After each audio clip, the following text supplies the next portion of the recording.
Praise the lord. నిర్గమకాండము 8వ అధ్యాయము. తరువాత యెహోవా మోషేతో ఇట్లనెను, నీవు ఫరో యొద్దకు వెళ్ళి అతనితో నన్ను సేవించుటకు నా జనులను పోనిమ్ము. నీవు వారిని పోనీయనొల్లని ఎడల, ఇదిగో నేను నీ పొలిమేరలన్నిటినీ కప్పల చేత బాధించెదను. ఏటిలో కప్పలు విస్తారముగా పుట్టును. అవి నీ ఇంట, నీ పడక గదిలోనికి, నీ మంచము మీదికి, నీ సేవకుల ఇండ్లలోనికి, నీ జనుల మీదికి, నీ పొయ్యిలలోనికి, నీ పిండి పిసుకు తొట్లలోనికి ఎక్కి వచ్చును. ఆ కప్పలు నీ మీదికి, నీ జనుల మీదికి, నీ సేవకులందరి మీదికి వచ్చునని యెహోవా సెలవిచ్చుచున్నాడని చెప్పుమనెను. మరియు యెహోవా మోషేతో ఇట్లనెను, నీవు అహరోనును చూచి నీ కర్ర పట్టుకుని ఏటి పాయల మీదను, కాలువల మీదను, చెరువుల మీదను నీ చెయ్యి చాపి ఐగుప్తు దేశము మీదికి కప్పలను రాచేయమని అతనితో చెప్పమనగా, అహరోను ఐగుప్తు జనముల మీద తన చెయ్యి చాపెను. అప్పుడు కప్పలు ఎక్కి వచ్చి ఐగుప్తు దేశమును కప్పెను. సకల గాండ్లు కూడా తమ మంత్రముల వలన అలాగున చేసి ఐగుప్తు దేశం మీదికి కప్పలను రాజేసిరి. అప్పుడు ఫరో మోషే అహరోనులను పిలిపించి నా యొద్ద నుండి నా జనుల యొద్ద నుండి ఈ కప్పలను తొలగించమని యెహోవాను వేడుకొనుడి. అప్పుడు యెహోవాకు బలి అర్పించుటకు ఈ ప్రజలను అగత్యముగా పోనిచ్చెదనెను. అందుకు మోషే, నన్ను గెలిచినట్లుగా నీవు అతిశయింపవచ్చును. ఈ కప్పల శేషము ఏటిలోని ఉండినట్లును, అవి నీ మీదను నీ ఇండ్లలోనూ ఉండకుండా చంపబడినట్లును, నీ కొరకును, నీ సేవకుల కొరకును, నీ ప్రజల కొరకును నేనెప్పుడునూ వేడుకొనవలెను చెప్పుమని ఫరోను అడగగా, అతడు రేపే అనెను.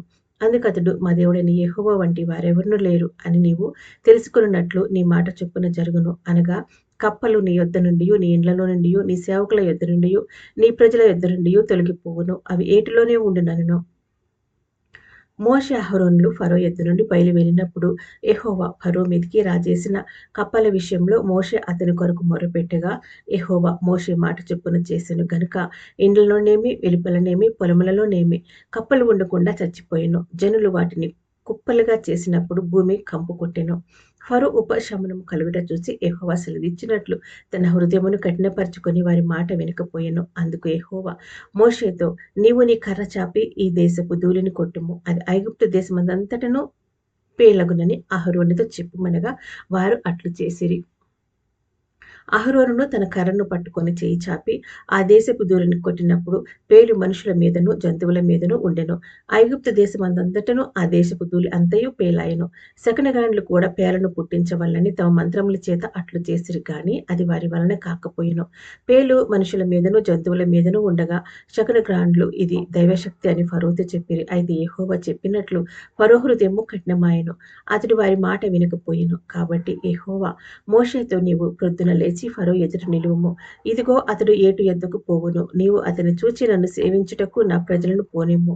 నీవు నా ప్రజలను పోనీయని ఎడల చూడుము, నేను నీ మీదికిని, నీ సేవకుల మీదికిని, నీ ప్రజల మీదికిని, నీ ఇండ్లలోనికి ఈగల గుంపులను పంపెదను. ఐగుప్తీయుల ఇండ్లను వారున్న ప్రదేశంలో ఈగల గుంపులతో నిండియుండును. మరియు భూలోకంలో నేనే యెహోవాను అని నీవు తెలుసుకున్నట్లు ఆ దినమున నేను నా ప్రజలు నివసించిన గోషెను దేశంను వినాయించెదను. అక్కడ ఈగల గుంపులుండును. నా ప్రజలను నీ ప్రజల నుండి ప్రత్యేకపరచెదను. రేపు ఈ సూచక క్రియ జరుగునని యెహోవా సెలవిచ్చినట్లు నీవు చెప్పవలెనెను. యెహోవా అలాగు చేసెను. బాధాకరమైన ఈగల గుంపులు ఫరో ఇంటిలోనికి, అతని సేవకుల ఇండ్లలోనికి వచ్చి ఐగుప్తు దేశమందంతటా వ్యాపించెను. ఆ దేశము ఈగల గుంపు వలన చెడిపోయెను. అప్పుడు ఫరో మోషే అహరోనులను పిలిపించి, మీరు వెళ్ళి ఈ దేశంలో మీ దేవునికి బలి అర్పించుడని వారితో చెప్పగా, మోషే, అట్లు చేయ తగదు. మా దేవుడైన యెహోవాకు మేము అర్పించవలసిన బలి ఐగుప్తీయులకు హేయము. ఇదిగో మేము ఐగుప్తీయులకు హేయమైన బలిని వారి కన్నుల ఎదుట అర్పించిన ఎడల వారు మమ్ము రాళ్లతో కొట్టి చంపుదురు కదా. మేము అరణ్యంలోనికి 3 దినముల ప్రయాణమంత దూరము పోయి మా దేవుడైన యెహోవా మాకు సెలవిచ్చినట్లు ఆయనకు బలి నర్పించుదుమనెను. అందుకు ఫరో, మీరు అరణ్యములో మీ దేవుడైన యెహోవాకు బలి నర్పించుటకు మిమ్మును పోనిచ్చెదను గాని దూరము పోవద్దు, మరియు నా కొరకు వేడుకొనుడెను. అందుకు మోషే, నేను నీ యొద్ద నుండి వెళ్ళి రేపు ఈ ఈగల గుంపులు ఫరో యొద్ద నుండియు, అతని సేవకుల యొద్ద నుండియు, అతని జనుల యొద్ద నుండియు తొలగిపోవునట్లు యెహోవాను వేడుకొందును. కానీ యెహోవాకు బలి అర్పించుటకు ఫరో జనులను పోనీయక ఇకను వంచన చేయకూడదని చెప్పి ఫరో యొద్ద నుండి బయలువెళ్ళి యెహోవాను వేడుకొనెను. యెహోవా మోషే మాట చొప్పున చేయగా ఈగల గుంపులు ఫరో యొద్ద నుండియు, అతని సేవకుల యొద్ద నుండియు, అతని ప్రజల యొద్ద నుండియు తొలగిపోయెను. ఒక్కటైనను నిలువలేదు. అయితే ఫరో ఆ సమయమున కూడా తన హృదయమును కఠినపరచుకొని జనులను పోనీయడాయెను. Praise lord.